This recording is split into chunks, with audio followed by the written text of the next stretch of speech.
அதிமுகவின் மூத்த தலைவரா இருந்த திரு அன்வர் ராஜா திமுகவுக்கு போயிருக்காரு.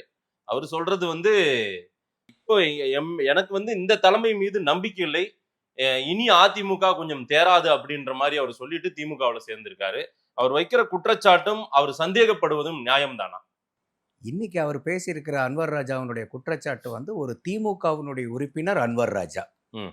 அப்ப திமுகவினுடைய உறுப்பினரா இருக்கக்கூடியவர் இப்படிதான் விமர்சனம் வைக்க முடியும். ம். வேற ஒண்ணும் வைக்க முடியாது. இது வந்து ஏற்கனவே 2021லயே அன்வர் ராஜா அவர்கள் அதிமுகவிலிருந்து எடப்பாடி பழனிசாமியை விமர்சிச்சதுக்காக வெளியேற்றப்பட்டவர். ம். அதுக்கப்புறம் வந்து இதே அன்வர் ராஜா வந்து மன்னிப்பு கடிதம் கொடுத்ததுக்கு அப்புறம் திருப்பி 2023ல அவரை கட்சியில சேர்த்திக்கிறாங்க.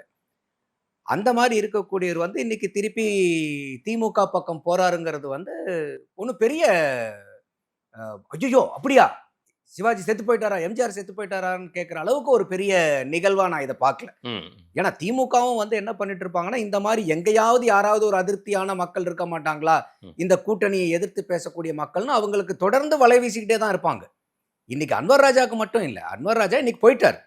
இந்த மாதிரி வலை வீசி வலையில மாட்டாத மீன்கள் இன்னும் நிறைய மீன்கள் இருக்கும். அதனால இந்த ஒரு மீன் தான் அங்க போச்சுன்னு இல்லை, பல மீன்களுக்கு வலை போட்டுட்டு இருப்பாங்க. அதுல ஒரு ஆச்சரியம் இல்லை.